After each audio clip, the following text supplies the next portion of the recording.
नमस्ते दोस्तों। तो कैसे हैं आप सभी? आई होप आप लोग अच्छे होंगे। मैं भी ठीक हूँ। आज मैं फिर से आप लोग के लिए एक स्पेशल वीडियो लेके आई हूँ। तो चलिए वीडियो को हम लोग शुरू करते हैं।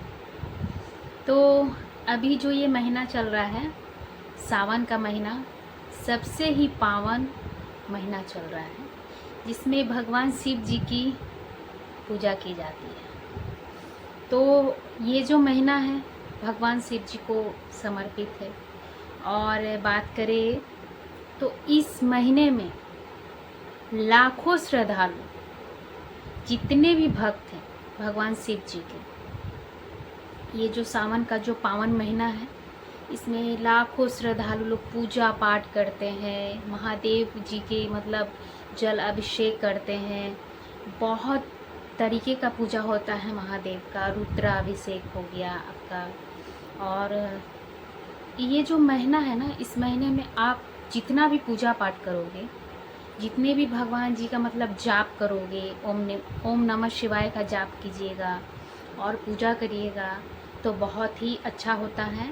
और एक चीज़ आप लोग ध्यान दिए होंगे, जैसे कि पूजा पाठ तो होता है, मतलब हर समय होता है, लेकिन सावन में एक चीज़ जो आप लोग ध्यान दिए होंगे, शिव चर्चा, ये बहुत ज़्यादा होता है और इसमें सभी लोग बहुत ज़्यादा भाग भी लेते हैं। तो आइए जान लेते हैं कि सावन में शिव चर्चा में जाना और शिव चर्चा की कथा सुनना और शिव चर्चा इतना क्यों होता है सावन में, इसके बारे में भी हम लोग जान लेते हैं। तो आप लोग वीडियो में बने रहें।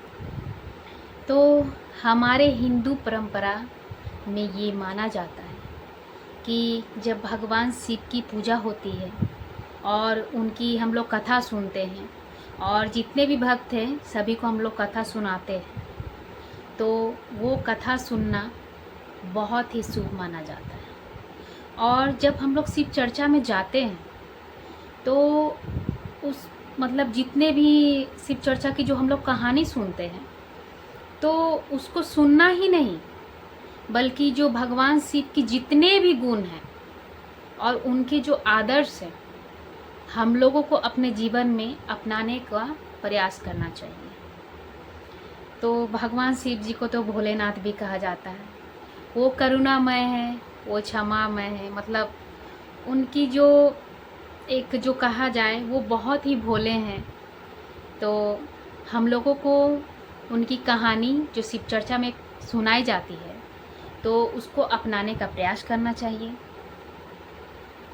क्योंकि उनकी जो कहानी होती है वो जब हम लोग सुनते हैं और उसको सुनने के बाद जितने भी भक्त रहते हैं, जितने भी भक्त सुनते हैं, उसको सुनने के बाद हमारा जो जितने भी आसपास में वातावरण है वो सकारात्मक हो जाती है। इसीलिए भगवान शिव चर्चा की कहानी हम लोगों को ज़रूर सुनना चाहिए और उनके आदर्शों को हम लोगों को अपनाना चाहिए। और सावन का जो महीना है वो प्रकृति से भी जुड़ा हुआ है। आप लोग ध्यान दिए होंगे, जैसे ही भगवान शिव जी की मतलब सावन की आगमन होती है, सावन जब आ जाता है, तो चारों तरफ जो हमारे आसपास से जितने भी आप लोग देखे होंगे, मतलब चारों तरफ हरियाली, एकदम हरियाली हरियाली छा जाती है। और जब बारिश होती है, सावन में तो डेली बारिश होता है, और जब बारिश होती है उसकी जो बूंदें होती है वो बहुत ही अच्छा लगता है।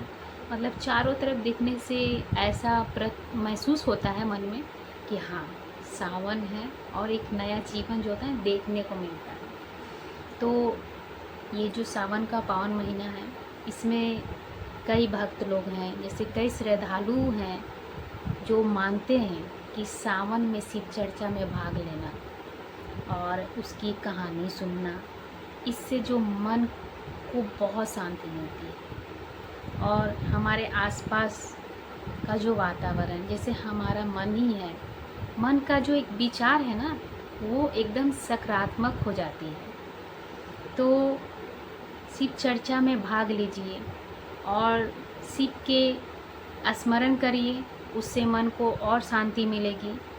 और इस महीने में मतलब पूजा करने का एक अलग ही मन में मतलब होता है ना, भक्ति, और भी बढ़ जाती है। ऐसे तो हम लोग पूजा करते ही है, लेकिन जब सावन आता है ना तो एक जो भक्ति होता है ना वो और बढ़ जाता है।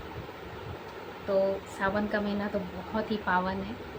तो ये सब जो है तो है ही, लेकिन एक बात मैं आपसे और बताऊंगी कि शिव चर्चा का जो महत्व है वो और भी ज़्यादा है।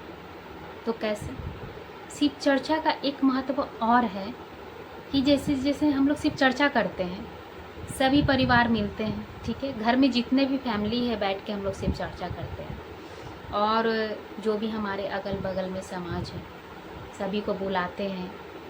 आपस में जब मिलकर भगवान शिव की पूजा करते हैं, उनकी नाम लेते हैं, मतलब जप तप भजन करते हैं, कीर्तन करते हैं, कहानी सुनते हैं, तो एक आपसी में जो एक प्रेम है और जो एकता होती है वो बढ़ती है।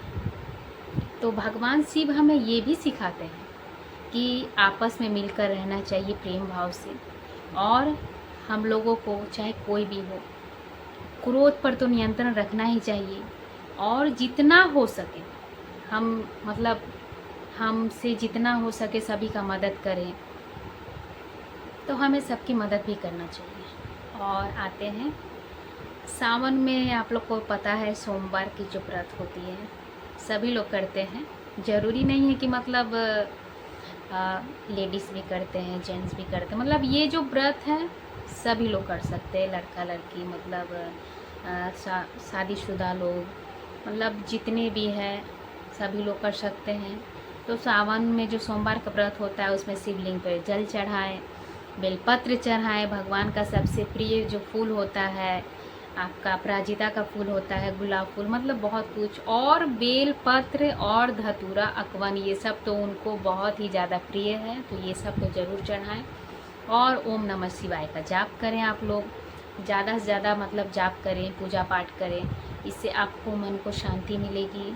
और जितने भी सभी लोग हैं श्रद्धालु लोग, सावन के महीना में अधिकतर हम देखे हैं कि बहुत लोग जाप करते हैं, पूजा पाठ करते हैं, क्योंकि सावन का जो सोमवार है उसका एक अलग ही महत्व माना जाता है सावन। तो भगवान का पूजा पाठ ज़्यादा से ज़्यादा आप लोग करिए। और मैं यही कहूँगी कि इस सावन अनदीना तो शिव चर्चा होता है, लेकिन सावन में शिव चर्चा करने से बहुत ही ज़्यादा अच्छा रहता है।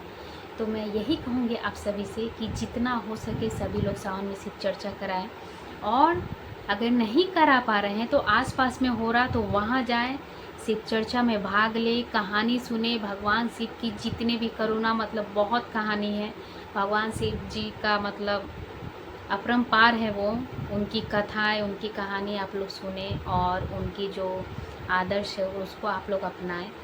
और जितना भी मतलब जा सके जाइए, शिव चर्चा कराइए, कथा सुनिए। और मेरा ब्लॉग पसंद आए तो सभी लोग लाइक, कमेंट, शेयर और सब्सक्राइब करना ना भूलें। कम से कम कमेंट में हर हर महादेव सभी लोग ज़रूर लिखें। तो मैं बस इतना जानती थी, तो मैं सोची कि क्यों ना आप लोगों से ये बात शेयर करूं। तो फिर मिलते हैं नेक्स्ट वीडियो में, तब तक सभी को हर हर महादेव, सावन की ढेर सारी शुभकामनाएं।